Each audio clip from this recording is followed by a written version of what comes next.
There is a version of this conversation that most people with high blood pressure have never had. Not the one that ends with a prescription and a follow-up appointment in 3 months. The one that explains, in precise mechanistic terms, what is actually driving their blood pressure upward, and what specific evidence-supported interventions can bring it down, sometimes within days, without a single pharmaceutical agent. That conversation exists. The evidence behind it is substantial, and the reason it does not happen more consistently in clinical settings is not that the science is uncertain. It is that a 15-minute appointment is rarely enough time to deliver it completely, and the standard of care defaults to the fastest reliable intervention, which is medication. For a significant portion of people with stage 1 hypertension, that default skips a step that the evidence clearly supports attempting first. This is that step, delivered in full with the mechanisms explained, so that what follows is not a list of instructions but an understood plan.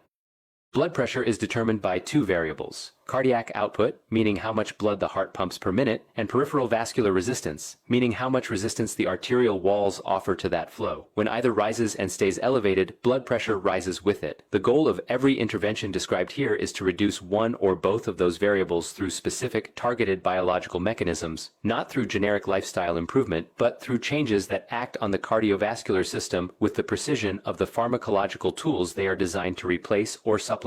Understanding this is not incidental. It is what separates a protocol that feels urgent and logical from one that feels like advice to be vaguely attempted and quietly abandoned. The fastest acting dietary intervention available, with measurable blood pressure effects appearing within 24 to 48 hours in many individuals, is a decisive shift in the sodium to potassium ratio of the diet. This is not simply a recommendation to use less salt. It is a specific biochemical correction with a well-characterized physiological mechanism. Sodium drives fluid retention through its effect on renal water reabsorption, increasing circulating blood volume and therefore cardiac output. Potassium directly counteracts this.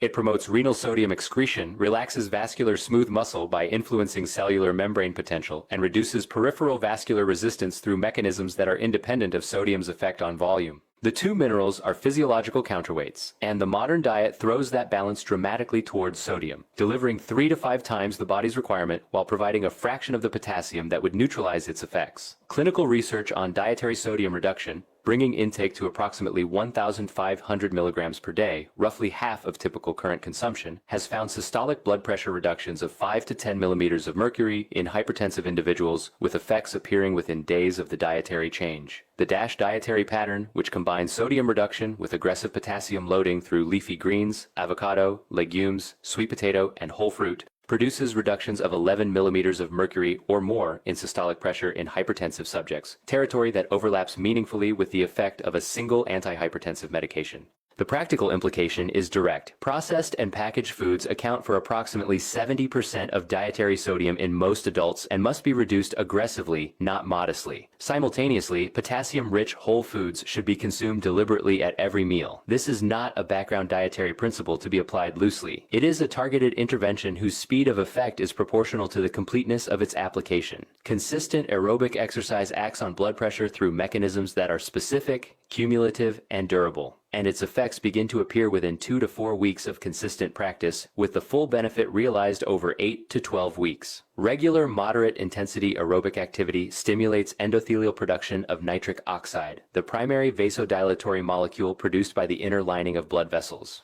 Nitric oxide relaxes vascular smooth muscle, reduces peripheral resistance, and inhibits the inflammatory processes that drive arterial stiffening. With consistent aerobic training, this nitric oxide stimulus becomes a chronic adaptation. The endothelium becomes more functionally capable of producing it, and resting vascular tone is reduced accordingly. Arterial compliance, the elasticity of the vessel wall, improves, further reducing the resistance the heart works against with each beat. Resting heart rate falls as cardiac efficiency improves, reducing resting cardiac output. The clinical evidence supports reductions in resting systolic blood pressure of 5 to 8 millimeters of mercury from consistent aerobic exercise in hypertensive individuals, with the optimal prescription being 30 minutes of moderate intensity activity, brisk walking, cycling, swimming, on most days of the week. Intensity does not need to be high to achieve this effect. What is required is consistency. The vascular adaptations described above require a repeated stimulus to develop and maintain. Isometric exercise warrants specific mention because its blood pressure lowering effect, demonstrated in more recent research, is in some trials comparable to or greater than traditional aerobic training through a distinct mechanism. Wall sits, static hand grip exercises, and similar isometric holds produce sustained vascular compression followed by by reactive vasodilation upon release, a stimulus that drives arterial functional adaptation through a different pathway than rhythmic aerobic exercise. Incorporating both modalities is supported by the evidence and addresses the cardiovascular system through complementary mechanisms. The autonomic nervous system is among the most underaddressed drivers of hypertension in standard clinical conversations, and directly regulating it is one of the fastest interventions available for blood pressure reduction, with acute effects measurable within a single session and cumulative effects building across weeks of consistent practice.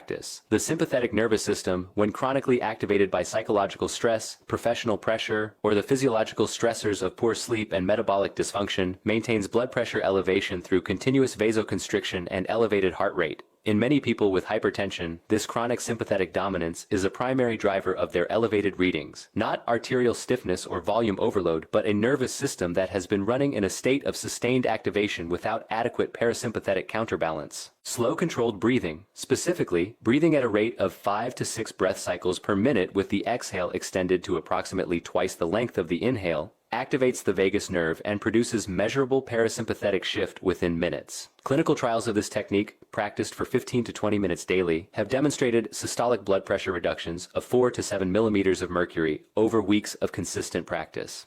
This is not relaxation in the colloquial sense, it is direct vagal activation through a well-characterized physiological mechanism, producing vascular and cardiac effects that are as real as any dietary or pharmacological intervention. Mindfulness-based stress reduction programs and transcendental meditation have shown comparable effects in randomized controlled trials, with the magnitude of benefit proportional to the degree of baseline psychological stress, suggesting that in individuals whose hypertension is substantially driven by chronic sympathetic activation, autonomic regulation may be the primary intervention required, not merely an adjunct to dietary and exercise change. Sleep is not a peripheral lifestyle consideration in the context of hypertension. It is a direct cardiovascular regulatory mechanism whose disruption is among the most consistent and least addressed drivers of elevated blood pressure in clinical practice. Under physiologically normal conditions, blood pressure undergoes a nocturnal dip of 10 to 20% during sleep, a period of cardiovascular recovery that allows the arterial wall and myocardium to repair the mechanical stress of daytime pressure. This dip requires adequate, architecturally intact sleep to occur. When sleep is shortened below 7 hours or fragmented by waking, the dip is attenuated or absent. Sympathetic activity remains elevated through the night. The renin-angiotensin-aldosterone system, which governs sodium balance and vascular tone, becomes dysregulated.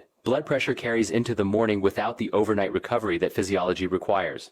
Obstructive sleep apnea deserves specific clinical attention because it is one of the most common causes of treatment-resistant hypertension, blood pressure that does not respond adequately to one or more antihypertensive medications. The repeated oxygen desaturations and arousal events of untreated sleep apnea produce nocturnal sympathetic surges that chronically elevate daytime blood pressure regardless of every other intervention applied. Its prevalence is high and its diagnosis rate is low. Anyone with elevated blood pressure who snores, wakes unrefreshed, or has been observed to pause breathing during sleep requires sleep apnea evaluation as a direct cardiovascular investigation, not a separate quality of life concern. Addressing sleep through consistent sleep timing, removal of pre-sleep alcohol, which fragments sleep architecture despite its apparent sedative effect, and formal evaluation of sleep disorders where indicated, produces blood pressure improvements that dietary and exercise interventions cannot fully compensate for in its absence.